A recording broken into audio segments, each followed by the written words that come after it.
ವೀಕ್ಷಕರೇ ನಮಸ್ಕಾರ. ನೀವು ನೋಡ್ತಾ ಇದ್ದೀರಾ ಅಶ್ವಮೇಧ, ನಾನು ಅಶ್ವದ್ವೇದ್. ವೀಕ್ಷಕರೇ, ಡೆವಿಲ್ ಮತ್ತು ಮಾರ್ಕ್ ಟ್ರೇಲರ್ ಬಗ್ಗೆ ಒಂದಷ್ಟು ಚರ್ಚೆಗಳಾಗ್ತಿವೆ. ವ್ಯೂಸ್ ವಿಚಾರದಲ್ಲಂತೂ ಇಡೀ ರಾಜ್ಯಾದ್ಯಂತ ಚರ್ಚೆಗಳು ನಡೀತಾ ಇವೆ. ಈಗ ನಾನು ಇದ್ರ ಬಗ್ಗೆ ಆ ವ್ಯೂಸ್ ಫೇಕ್ ಅಥವಾ ಜೆನ್ಯೂನಾ ಈ ಎಲ್ಲದ್ರ ಬಗ್ಗೆ ಕೂಡ ಹೇಳ್ತಾ ಹೋಗ್ತೀನಿ. ಇನ್ನೂ ಕೂಡ ಯಾರು ಸಬ್ಸ್ಕ್ರೈಬ್ ಮಾಡ್ಕೊಂಡಿಲ್ಲ ಅಂತಂದ್ರೆ ಈ ಕೂಡಲೇ ಮಾಡ್ಕೊಳ್ಳಿ. ದಯವಿಟ್ಟು ಸಬ್ಸ್ಕ್ರೈಬ್ ಅನ್ನ ಈ ಮೊದಲೇ ಮಾಡ್ಕೊಳ್ಳಿ. ಯಾಕಂತಂದ್ರೆ ಇದೇ ರೀತಿಯ ವಿಚಾರಗಳು ಮತ್ತು ಸತ್ಯಾಂಶಗಳನ್ನ ತಿಳಿಸುವಂತ ಕೆಲಸಗಳು ಆಗ್ಬೇಕಿದೆ. ಈ ಕೂಡಲೇ ಸಬ್ಸ್ಕ್ರೈಬ್ ಬಟನ್ ಅನ್ನ ಒತ್ತಿ. Thank you. ಸಬ್ಸ್ಕ್ರೈಬ್ ಈಗ ಯಾರೆಲ್ಲ ಸಬ್ಸ್ಕ್ರೈಬ್ ಮಾಡಿದ್ರಿ ಅವರೆಲ್ಲರಿಗೂ ಕೂಡ ಥ್ಯಾಂಕ್ ಯು. ವೀಕ್ಷಕರೇ, ಈ ವ್ಯೂಸ್ ಅನ್ನುವಂಥದ್ದು ಇದೆಯಲ್ಲ, ಇದನ್ನು ನಾವು ಕೊಂಡ್ಕೊಳ್ಬಹುದು.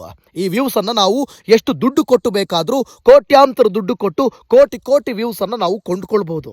ಆದ್ರೆ ಒಂದು ವಿಚಾರವಂತೂ ಸತ್ಯ, ನಾವು ಏನೇ ಕೊಂಡ್ಕೊಂಡ್ರು ಕೂಡ ಲೈಕ್ಸ್ ಅನ್ನ ಕೊಂಡ್ಕೊಳ್ಳೋದಕ್ಕಾಗೋದಿಲ್ಲ, ಸಬ್ಸ್ಕ್ರೈಬರ್ಸ್ ಅನ್ನ ಕೊಂಡ್ಕೊಳ್ಳೋದಕ್ಕಾಗೋದಿಲ್ಲ.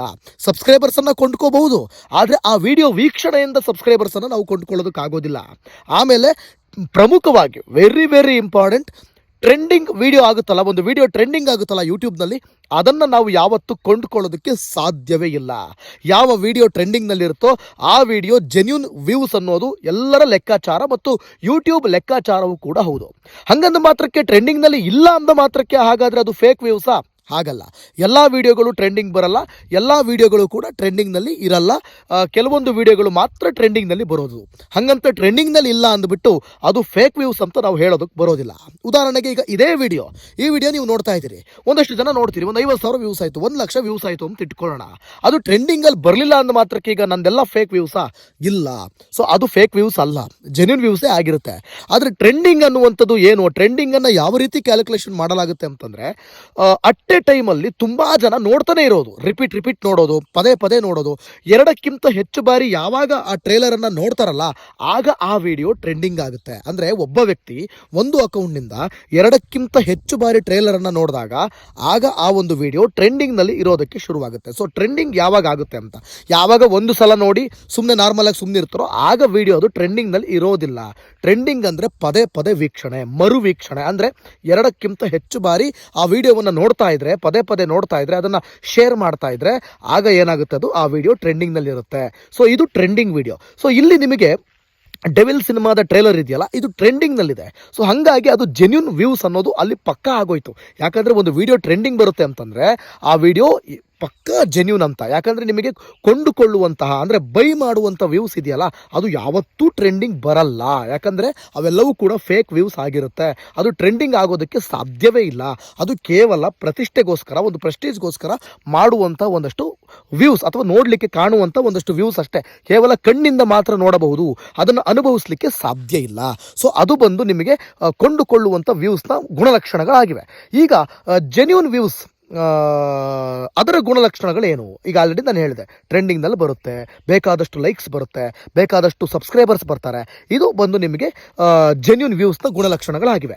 ಈಗ ನೀವು ಕೇಳೋದಾದರೆ, ಹಾಗಾದರೆ ಸರ್, ಈಗ ನಿಮಗೆ ಒಂದು 14 ಅಂದರೆ 1.4 ಮಿಲಿಯನ್ ಇತ್ತು, ಇದ್ದಕ್ಕೆ ಅಂದರೆ 14 ಲಕ್ಷ ಇತ್ತು, ಆಮೇಲೆ 14 ಮಿಲಿಯನ್ ಆಯಿತು, ಇದ್ದಕ್ಕಿದ್ದಂಗೆ ಏಕಾಏಕಿ ಹೆಂಗೆ ಅದು ನಿಮಗೆ 14 ಮಿಲಿಯನ್ ಆಗ್ಲಿಕ್ಕೆ ಸಾಧ್ಯ ಅನ್ನೋ ಪ್ರಶ್ನೆಗಳನ್ನು ನೀವು ಕೇಳಬಹುದು.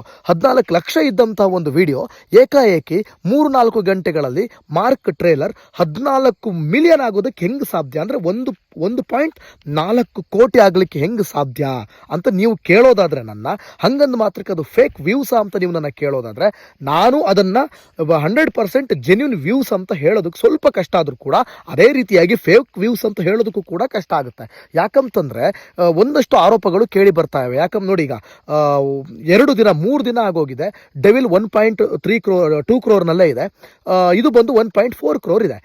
ಇಲ್ಲಿ ಲೈಕ್ಸ್ಗಳನ್ನ ನೋಡ್ತಾ ಇರುವಾಗ ಸುಮಾರು 4 ಲಕ್ಷಕ್ಕೂ ಅಧಿಕ ಲೈಕ್ಸ್ಗಳು ಬಂದಿದೆ, ಅಲ್ಲಿ ಲೈಕ್ಸ್ಗಳು ನೋಡುವಾಗ 2 ಲಕ್ಷಕ್ಕೂ ಅಧಿಕ ಲೈಕ್ಸ್ಗಳು ಬಂದಿದೆ. ಅದೆಲ್ಲವನ್ನು ಕೂಡ ಕಂಪೇರ್ ಮಾಡಿ ನೋಡಿದಾಗ, ಸೊ ಜನ ಅಂದರೆ ಅಭಿಮಾನಿಗಳು ಏನು ಹೇಳ್ತಾ ಇದ್ದಾರೆ, ಸರ್ ಇದು ಫೇಕ್ ವ್ಯೂಸು, ಇದು 100% ಫೇಕು, ಈ ರೀತಿ ಫೇಕ್ ವ್ಯೂಸನ್ನ ಇಟ್ಕೊಂಡು ಹೆಂಗೆ ಸರ್ ನೀವು ಇದನ್ನು ಜೆನ್ಯೂನ್ ವ್ಯೂಸ್ ಅಂತ ಹೇಳ್ತೀರಾ, ಇದಕ್ಕಿದ್ದಂಗೆ ಅಷ್ಟರ ಮಟ್ಟಿಗೆ ರೈಸ್ ಆಗಿ ಆಮೇಲೆ ಸಡನ್ನಾಗಿ ಸ್ಲೋ ಆಗೋದು ಹೆಂಗೆ, ಈ ರೀತಿಯ ಹಲವಾರು ಅನುಮಾನಗಳನ್ನು ವ್ಯಕ್ತಪಡಿಸ್ತಾ ಇದ್ದಾರೆ. ಸೊ ಈ ಪ್ರಶ್ನೆಗಳನ್ನು ನಾನು ಕೂಡ ಚಿತ್ರತಂಡದ ಮುಂದೆ ಇಡ್ತೀನಿ, ಮಾರ್ಕ್ ಚಿತ್ರತಂಡದ ಮುಂದೆ ನಾನು ಇಡ್ತೀನಿ. ದಯವಿಟ್ಟು ಈಗ ನಾನು ಇದನ್ನು ಜಡ್ಜ್ಮೆಂಟಿಗೆ ಬರೋಕ್ಕಾಗಲ್ಲ, ಅಭಿಮಾನಿಗಳು ಕೂಡ ಜಡ್ಜ್ಮೆಂಟಿಗೆ ಬಂದರೂ ಕೂಡ ನಾನೊಬ್ಬ ಜರ್ನಲಿಸ್ಟ್ ಆಗಿ ಇದು ಫೇಕ್ ವ್ಯೂಸ್ ಅಂತ ಜಡ್ಜ್ಮೆಂಟಿಗೆ ಬರೋಕ್ಕಾಗಲ್ಲ. ಯಾಕೆ ಬರೋಕ್ಕಾಗಲ್ಲ ಅಂತಂದರೆ, ಏಕಾಏಕಿ ಆ ರೀತಿ ಒಂದು ಹೇಳಿಕೆಯನ್ನು ಕೊಡುವಂಥದ್ದು ನಮ್ಮ ತಪ್ಪಾಗುತ್ತೆ. ಈಗ ನಾನು ಚಿತ್ರತಂಡಕ್ಕೆ ಈ ಪ್ರಶ್ನೆಯನ್ನು ಮಾಡ್ತಾ ಇದ್ದೀನಿ, ನಿಜವಾಗ್ಲೂ ಕೂಡ ಇದು ಯಾವ ರೀತಿಯಾದಂಥ ವ್ಯೂಸ್, ಇದು ಜೆನ್ಯೂನ್ ವ್ಯೂಸಾ? ಅಥವಾ ಇದು ಫೇಕ್ ವ್ಯೂಸಾ, ಅಥವಾ ನೀವು ಇಲ್ಲಿ ಪ್ರತಿಷ್ಠೆಗೋಸ್ಕರ ಬೈ ಮಾಡ್ಕೊಂಡ್ರಾ, ಅಥವಾ ನಿಮಗೆ ಟೆನ್ಷನ್ನ, ಕಾಂಪಿಟೇಷನ್ ಇದೆ, ತುಂಬ ಕಾಂಪಿಟೇಟಿವ್ ಆಗಿ ನಾವು ಇರಬೇಕು, ನಾವು ಮಾರ್ಕೆಟಿಂಗಲ್ಲಿ ತುಂಬ ಸ್ಟ್ರಾಂಗ್ ಇರಬೇಕು ಅಂತ ಹೇಳಿ ನೀವು ಈ ರೀತಿಯಾದಂಥ ಒಂದು ನಿರ್ಧಾರವನ್ನು ತೆಗೆದುಕೊಂಡ್ರಾ? ನಿಮ್ಮ ನಿರ್ಧಾರ ಏನು, ನಿಮ್ಮ ನಿಲುವೇನು, ನೀವು ಯಾಕೆ ಈ ರೀತಿ ಮಾಡಿದ್ರಿ? ಇದಕ್ಕೆಲ್ಲದಕ್ಕೂ ಕೂಡ ಉತ್ತರವನ್ನು ಮಾರ್ಕ್ ಡೈರೆಕ್ಟರ್ ವಿಜಯ್ ಕಾರ್ತಿಕ್ ಕೊಡಬೇಕಾಗುತ್ತೆ, ಅಥವಾ ಸರಿಗಮದವರೇ ಕೊಡಬೇಕಾಗುತ್ತೆ. ಯಾಕಂದರೆ ಎರಡೂ ಟ್ರೇಲರನ್ನು ಕೂಡ ಸರಿಗಮ ಚಾನಲಲ್ಲೇ ಬಿಟ್ಟಿರೋದ್ರಿಂದ, ಎರಡೂ ಟ್ರೇಲರ್ಗಳನ್ನು ಕೂಡ ಸರಿಗಮ ಚಾನಲ್ನಲ್ಲೇ ಬಿಟ್ಟಿರೋದ್ರಿಂದ ಇಲ್ಲಿ ಅವರು ಒಂದಷ್ಟು ಉತ್ತರಗಳನ್ನು ಕೊಡಬೇಕಾಗುತ್ತೆ. ಇಲ್ಲಿ ಡೈರೆಕ್ಟರ್ನ ಪ್ರಶ್ನೆ ಮಾಡಿ ಪ್ರಯೋಜನ ಇಲ್ಲ, ಪ್ರೊಡ್ಯೂಸರ್ಸ್ನ ಪ್ರಶ್ನೆ ಮಾಡಿ ಪ್ರಯೋಜನ ಇಲ್ಲ. ಪ್ರೊಡ್ಯೂಸರ್ಸ್ 1000 ದುಡ್ಡು ಕೊಡ್ತೀರಿ, ನೀ ಏನು ಬೇಕಾದರೂ ಮಾಡೋದಕ್ಕೆ ರೆಡಿ ಇರ್ತಾನೆ ಪ್ರೊಡ್ಯೂಸರ್ಸು. ಆದರೆ ಅದನ್ನು ಒಪ್ಕೊಂಡು ಮುಂದುವರಿಸೋದು ಆ ಯೂಟ್ಯೂಬ್ ಚಾನಲ್ನ ಕರ್ತವ್ಯ ಆಗುತ್ತೆ, ಆ ಸಂಸ್ಥೆಯ ಕರ್ತವ್ಯ ಆಗುತ್ತೆ. ಇಲ್ಲಿ ಸರಿಗಮದವರು ಉತ್ತರವನ್ನು ಕೊಡಬೇಕಾಗುತ್ತೆ, ಸರಿಗಮ ಕನ್ನಡದವರು. ಸೊ ನೀವು ಹಣವನ್ನು ಕೊಂಡುಕೊಂಡು ನೀವೇನಾದರೂ ಆ ವ್ಯೂಸನ್ನು ಮುಂದಕ್ಕೆ ಬೂಸ್ಟ್ ಮಾಡಿದ್ರ ಅಂತ, ಇದು ಒಂದು ಆ್ಯಂಗಲ್ ನಾನು ಮಾತಾಡ್ತಾ ಇದ್ದೀನಿ. ಇನ್ನೊಂದು ಆ್ಯಂಗಲ್ ಏನಪ್ಪಾ ಅಂತಂದ್ರೆ, ಇದು ಜೆನ್ಯೂನ್ ವ್ಯೂಸ್ ಕೂಡ ಆಗಿರ್ಲೂಬಹುದು ವೀಕ್ಷಕರೇ. ಇದು ಯಾಕೆ ಅಂತಂದ್ರೆ, ನಾನು ಯಾಕೆ ಹೇಳ್ತಾ ಇದ್ದೀನಿ ಅಂತಂದ್ರೆ, ನಾನು ಮೊನ್ನೆನೂ ಕೂಡ ಇದ್ರ ಬಗ್ಗೆ ನಾನು ಮಾತನಾಡಿದ್ದೆ.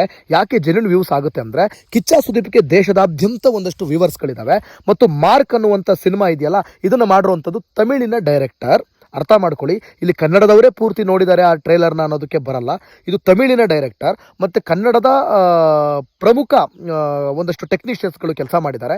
ಅದರಲ್ಲಿ ಕಿಚ್ಚ ಸುದೀಪ್ ಕನ್ನಡಿಗ, ಹಾಗಾಗಿ ಕನ್ನಡದವರು ನೋಡಿರ್ತಾರೆ, ತಮಿಳ್ನಾಡವರು ನೋಡಿರ್ತಾರೆ. ಇನ್ನೊಂದು ಪ್ರಮುಖವಾಗಿ ನಿಮಗೆ ಗೊತ್ತಿರ್ಬೋದು, ಯೋಗಿ ಬಾಬು ಅನ್ನುವಂಥ ಹಾಸ್ಯ ನಟ, ಆ ಹಾಸ್ಯ ನಟಿಗೆ ಕೋಟ್ಯಾಂತರ ಜನ ಫಾಲೋವರ್ಸ್, ಅಭಿಮಾನಿಗಳಿದ್ದಾರೆ. ಅವರೆಲ್ಲರೂ ಕೂಡ ಆ ಟ್ರೇಲರನ್ನು ನೋಡಿರ್ಬೋದು. ಯಾಕಂದರೆ ಯೋಗಿ ಬಾಬು ಅವರು ಆ ಸಿನಿಮಾದಲ್ಲಿ ಇರೋ ಕಾರಣಕ್ಕೆ ಅವರೆಲ್ಲರೂ ಕೂಡ ಆ ಟ್ರೇಲರನ್ನು ನೋಡಿರಲಿಕ್ಕೆ ಸಾಧ್ಯತೆ ಇದೆ. ಹಾಗಾಗಿ ಏಕಾಏಕಿ ಬೂಸ್ಟ್ ಆಗುತ್ತೆ. ಮತ್ತು ಇನ್ನೊಂದು ಕಡೆ ಇಡೀ ಆಲ್ ಓವರ್ ಇಂಡಿಯಾ, ಇಡೀ ಭಾರತದಾದ್ಯಂತ ಕಿಚ್ಚ ಸುದೀಪ್ಗೆ ಅಭಿಮಾನಿಗಳು ಇರೋದ್ರಿಂದ, ಸೊ ಹಾಗಾಗಿ ಅಲ್ಲೂ ಕೂಡ ಒಂದಷ್ಟು ಪ್ಲಸ್ ಪಾಯಿಂಟ್ ಆಗಿರುತ್ತೆ. ಇಡೀ ದೇಶದಾದ್ಯಂತ ಒಂದಷ್ಟು ಸಲ್ಮಾನ್ ಖಾನ್ ಅಭಿಮಾನಿಗಳೆಲ್ಲರೂ ಕೂಡ ನೀವು ಗಮನಿಸಿರ್ಬೋದು, ಸಲ್ಮಾನ್ ಖಾನ್ಗೆ ಇರುವಂಥ ಒಂದು ಅರ್ಧದಷ್ಟು, ಸಲ್ಮಾನ್ ಖಾನ್ಗೆ ಇರುವಂಥ ಪೂರ್ತಿ ಅಭಿಮಾನಿಗಳಲ್ಲಿ ಒಂದು 20% ರಿಂದ 30% ಕಿಚ್ಚ ಸುದೀಪ್ಗೆ ಅಭಿಮಾನಿಗಳಿದ್ದಾರೆ. ಆಮೇಲೆ ಬಿಗ್ ಬಾಸ್ ನೋಡುವಂಥ ವೀಕ್ಷಕರಿದ್ದಾರೆ, ಬಿಗ್ ಬಾಸ್ ಅಭಿಮಾನಿಗಳಿದ್ದಾರೆ, ಕೋಟ್ಯಾಂತರ ಜನ ಬಿಗ್ ಬಾಸ್ ನೋಡ್ತಾರೆ. ಇಲ್ಲಿ ಆಂಟಿ ಅಂಕಲ್ಗಳು, ಏಜ್ ಆದವರು ಕೂಡ ಬಿಗ್ ಬಾಸ್ ನೋಡ್ತಾರೆ, ಮಕ್ಕಳು ಕೂಡ ಬಿಗ್ ಬಾಸ್ ನೋಡ್ತಾರೆ. ಹಾಗಾಗಿ ಕಿಚ್ಚ ಸುದೀಪ್ ಟ್ರೇಲರ್ ಅಂತ ಬಂದಾಗ ಎಲ್ಲೋ ಒಂದು ಕಡೆ ಬಿಗ್ ಬಾಸ್ ಕೂಡ ಕಿಚ್ಚ ಸುದೀಪ್ಗೆ ಬೂಸ್ಟರ್ ನೀಡಿರೋದ್ರಿಂದ ಒಂದಷ್ಟು ಮನೆಯಲ್ಲಿರುವಂಥ ಫ್ಯಾಮಿಲಿ ಆಡಿಯನ್ಸ್ ಕೂಡ ಸಿಕ್ಕಾಬಟ್ಟೆ ಕುತ್ಕೊಂಡು ಮೊಬೈಲ್ ಇರೋರೆಲ್ಲರೂ ಕೂಡ ಕಿಚ್ಚ ಸುದೀಪ್ ಅವರು ಸಿನಿಮಾ ಟ್ರೇಲರ್ ರಿಲೀಸ್ ಆಗಿದೆ ಅಂತ ಅವ್ರ ಮಕ್ಕಳು ಮೊಮ್ಮಕ್ಕಳು ಯಾರಾದರೂ ಹೇಳಿದಾಗ ನೋಡಿರಲೂಬಹುದು, ಕಿಚ್ಚ ಸುದೀಪನ್ನು ಟ್ರೇಲರ್ ನೋಡೋ ಮುಖಾಂತರ ಕಣ್ ತುಂಬಿಕೊಂಡಿರ್ಬೋದು. ಸೊ ಹಾಗಾಗಿ ನನ್ನ ಪ್ರಕಾರ ಅತಿ ಹೆಚ್ಚಾಗಿ ಇದೇ ಆಗಿದೆ ಅಂತ, ಅಂದರೆ ಈ ರೀತಿಯಾದಂಥ ಒಂದು ವರ್ಗಗಳಲ್ಲಿ ಅತಿ ಹೆಚ್ಚು ವೀಕ್ಷಣೆಯನ್ನು ಮಾರ್ಕ್ ಪಡೆದುಕೊಂಡಿದೆ. ಸೊ ಹಾಗಾಗಿ ಮಾರ್ಕ್ಗೆ ಕೋಟ್ಯಾಂತರ ವೀಕ್ಷಣೆಗಳು ಅತಿ ಬೇಗ ಬಂದಿದೆ ಅಂತ ನನ್ನದೊಂದು ಅಭಿಪ್ರಾಯ ಆಗಿರುತ್ತೆ. ಹಂಗಂದು ಮಾತ್ರಕ್ಕೆ ಇದೇ ಸತ್ಯ ಆಗಿರುತ್ತಾ ಅಥವಾ ಇದೇ ಸುಳ್ಳಾಗಿರುತ್ತಾ ನನಗೆ ಗೊತ್ತಿಲ್ಲ. ಇದಕ್ಕೆಲ್ಲದಕ್ಕೂ ಕೂಡ ಮಾರ್ಕ್ ಚಿತ್ರತಂಡ ಮತ್ತು ಸರಿಗಮಪ ಯೂಟ್ಯೂಬ್ ಯಾರು ಇದಾರಲ್ಲ, ಅವರು ಅಡ್ಮಿನ್ನೋ ಅಥವಾ ಓನರೋ, ಆ ಸಂಸ್ಥೆಯ ಓನರ್ ಯಾರು ಇರ್ತಾರಲ್ಲ, ಇವರು ಇದಕ್ಕೆ ಉತ್ತರ ಕೊಡಬೇಕಾಗುತ್ತೆ. ಯಾಕಂತಂದರೆ ಇದು ಒಂದು ರೀತಿಯಲ್ಲಿ ದುಡ್ಡು ಕೊಟ್ಟು ಏನಾದರೂ, ಒಂದು ವೇಳೆ ದುಡ್ಡು ಕೊಟ್ಟು ಏನಾದರೂ ಈ ರೀತಿ ವ್ಯೂಸನ್ನು ಹೆಚ್ಚಿಸ್ಕೊಂಡಿದ್ರೆ ಅದು ಅದರಂಥ ಮಹಾ ಅಪರಾಧ ಮತ್ತೊಂದಿಲ್ಲ. ಜನರಿಗೆ ಮೋಸ ಮಾಡುವಂಥ ಅತಿ ದೊಡ್ಡ ಒಂದು ಕಾನ್ಸೆಪ್ಟ್ ಅದು. ಯಾಕಂದರೆ ಜನರನ್ನ ಸೆಳಿಲಿಕ್ಕೋಸ್ಕರ ಅಥವಾ ಮತ್ತೊಂದು ಮಗದೊಂದು ಮಾಡೋದಕ್ಕೋಸ್ಕರ ಈ ರೀತಿಯಾಗಿ ಜನರು ಅಂದರೆ ವೀಕ್ಷಕರೇ ನಿಮಗೆ ದೇವರು. ನಾವು ದುಡ್ಡು ಕೊಟ್ಟು ನೋಡೋದ್ರಿಂದಲೇ ನಿಮ್ಮ ಜೀವನ ನಡೆಯುತ್ತೆ. ಸೊ ಹೀಗಿರುವಾಗ ನೀವು ನಾಟಕಗಳನ್ನ ಆಡಿಕೊಂಡು, ಸುಳ್ಳುಗಳನ್ನ ಹೇಳ್ಕೊಂಡು, ಈ ವಿಚಾರ ಕಿಚ್ಚ ಸುದೀಪ್ ಅವ್ರಿಗೆ ಗೊತ್ತಿಲ್ವೋ, ಕಿಚ್ಚ ಸುದೀಪ್ ಅವ್ರಿಗೆ ಗೊತ್ತಿಲ್ಲದೇ ಈ ರೀತಿ ಮಾಡಿಕೊಂಡು ಏನು ಬೇಕಾದರೂ ಆಗಿರ್ಬೋದು. ನನಗದ್ರ ಬಗ್ಗೆ ಒಂದು ಸಣ್ಣ ಪುಟ್ಟ ಐಡಿಯಾ ಕೂಡ ಇಲ್ಲ. ಆದರೆ ನನ್ನ ಪ್ರಕಾರ 30% ಈ ಒಂದು ವ್ಯೂಸ್ ಫೇಕ್ ಆಗಿರ್ಬೋದು ಅಂತ ನನಗೆ ಅನಿಸ್ತಾ ಇದೆ. 70% ನಾನು ಹೇಳಿದ್ನಲ್ಲ, ಆ ಜಾನರ್ಗಳಲ್ಲಿ ಅಂದರೆ ಆ ವರ್ಗಗಳಲ್ಲಿ ಒಂದಷ್ಟು ಅತಿ ಹೆಚ್ಚಿನ ವ್ಯೂಸನ್ನು ಪಡ್ಕೊಂಡಿರ್ಬೋದು ಅಂತ ನನಗನ್ನಿಸ್ತಾ ಇದೆ.